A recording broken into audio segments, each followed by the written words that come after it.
Hello, Rama Rama Puppodu. Hope all are happy, having a healthy life, feeling relaxed, and having a peaceful life. Now, let's go to the next chapter, chapter 33, Bombay. So, about an hour was spent standing in that morass in severe cold. At length, the flaming chariot of the sun god came speeding up the horizon, heralding a day of hope and joy. Most of the sadhus of the party, now determined to abandon the leadership of the sadhuram and forming groups of two among themselves, moved away from the place. But Ramdas, who was all though through as silent as a top, busy spinning at high speed with the repetition of Ram's name, clung fast to the sadhuram, helped him in carrying his sandals and lota, and followed him. Although for a time the sadhus were separated, they all met again at the nearest railway station. Here all of them got into the train going northward. At Veeramgam, a change had to be made. In the rush of passengers, Ramdas and Sadhuram missed each other and did not meet again. Probably the Sadhuram who wanted to proceed to Mutra must have entered a train travelling still northward. Ramdas with some other sadhus got into a train going towards Bombay. Ram's kindness was so great that the train he sat in happened to be one that travelled directly to Bombay without requiring any change in the way. The train had almost neared Ahmedabad when at a certain station a ticket inspector came in to check tickets. He found about half a dozen sadhus in the carriage without tickets, of whom Ramdas, of course, was one. He gave an order for all sadhus to get down from the carriage. Accordingly, one by one the sadhus dropped down from the carriage. Now Ramdas also rose up, but the ticket inspector, who was standing quite close to Ramdas, placing his hand on the shoulder of Ramdas, pressed him to sit again, saying, "Maharaj, you need not alight. What I said was not meant for you." "Oh Ram, why this preference for Ramdas?" "No, Ramdas has no right to question you. Thy slave is ever bound to thy holy feet, O Ram, and that is all." After passing Ahmedabad, some friends in the carriage provided Ramdas with fruits, etc. He found later that all the passengers aboard him in the carriage were very kind to him, although he was all along silent but was repeating Ram's name under breath. At about 8 o'clock in the evening, the train reached the Grant Road station in Bombay. Here, coming out of the station, Ramdas, as prompted by Ram, proceeded directly to Buleshwar. For the way he had to make enquiries now and again as he walked on. Now arriving at the temple, he rested for the night on one of the stone steps of the inner temple. Here, close to the temple, there was a big-storied dharmashala, instituted in the name of a generous mother, Janaki Bai. The dharmashala was always full. It could accommodate 200 to 300 sadhus. At about 4 o'clock in the morning, Ramdas, who was asleep, woke up to listen to a most rapturous song issuing from the dharmashala. The subject of the song was Radha Krishna. The manner in which the two devout mothers were singing was full of pathos, and the voice filled the air with a sweet, fascinating charm. Krishna's own love seemed to have mingled with the music of their voice.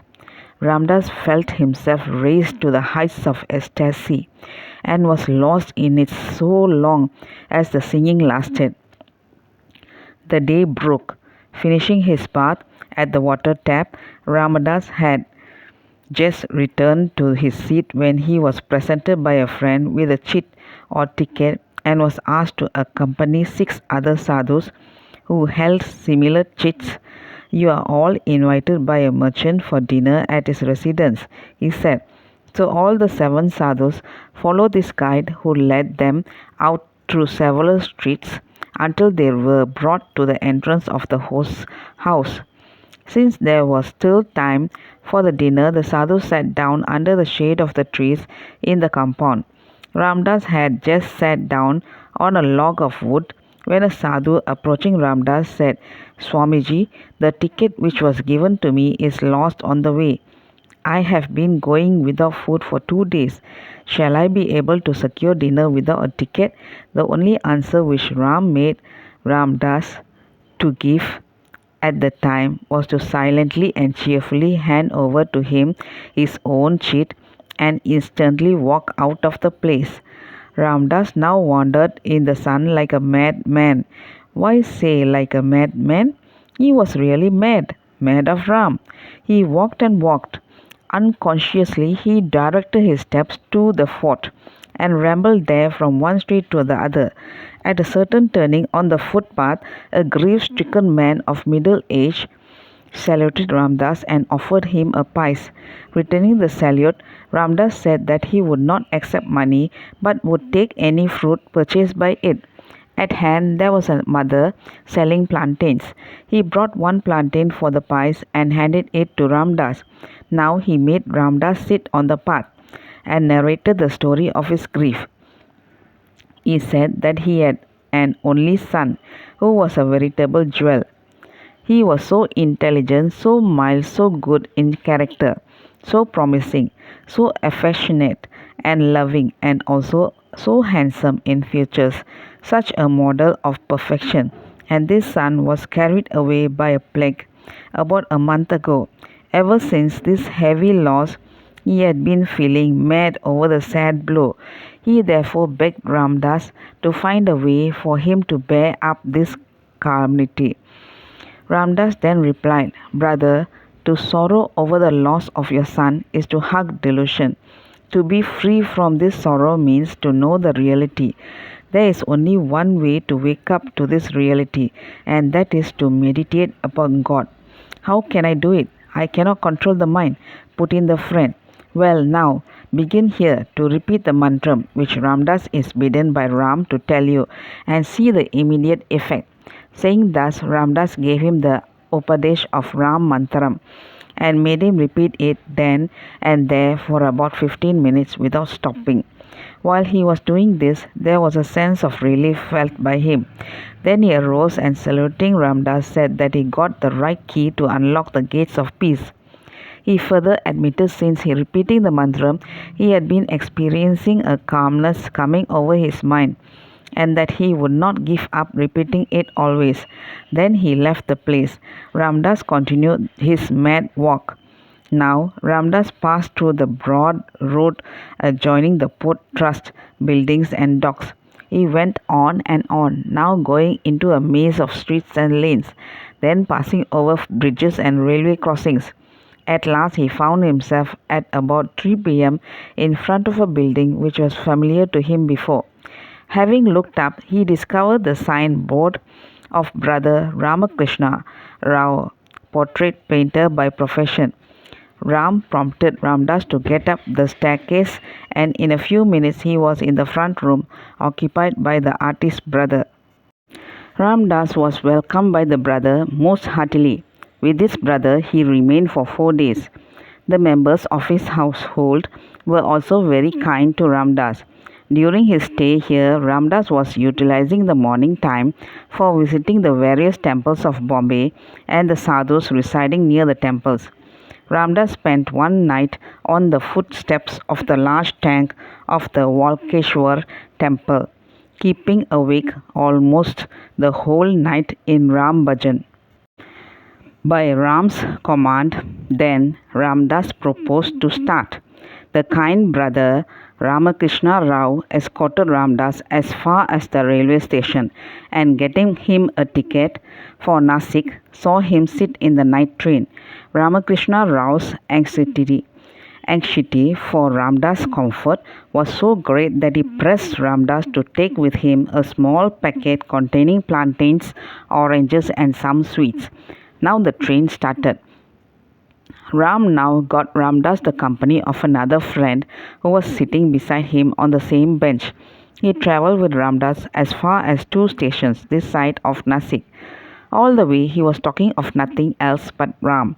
Now and again he would sing about Ram, composing songs extempore. In fact, he was more mad of Ram than Ramdas himself. Here, Ram was teaching Ramdas as to how to become really mad of him. It was a perfect delight to enjoy his talk and songs of Ram. It was all Ram's preordained plan. And Ram is always kind. Before alighting, this friend requested another passenger who was close to him and who too was bound for Nasik to guide and take care of Ramdas. In due time, Nasik was reached. The new friend guided Ramdas out of the station.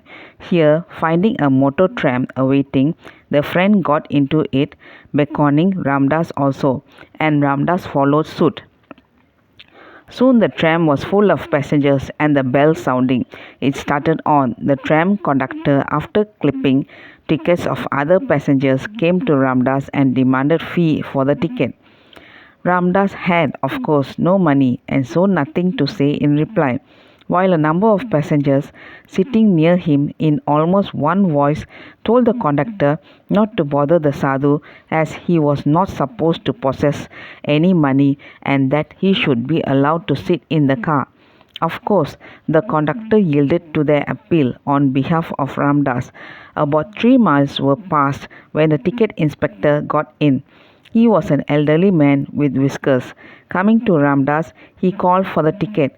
But Ramdas, having no ticket, the inspector began to fret and worry over it, saying that the sadhu could not be allowed to travel free. When he was thus complaining, the same friends who had pleaded for Ramdas with the conductor again spoke for him, but could not produce any impression on the inspector. So the only course open for Ramdas was to get down from the car. Accordingly, rising up, Ramdas requested the inspector to stop the car so that he might alight. Here again, Ram's power prevailed. The attitude of the inspector now suddenly changed. He asked Ramdas not to trouble himself and that he might continue to sit on the tram. Ram's tests are at all times coming unawares. One should always be prepared for them and face all vicissitudes calmly and in complete resignation to his will. Then there is no sorrow, no disappointment, no fear of any kind. That's all, folks. Let's see in the next chapter. Thank you. Bye bye. Rama Rama Pupoda.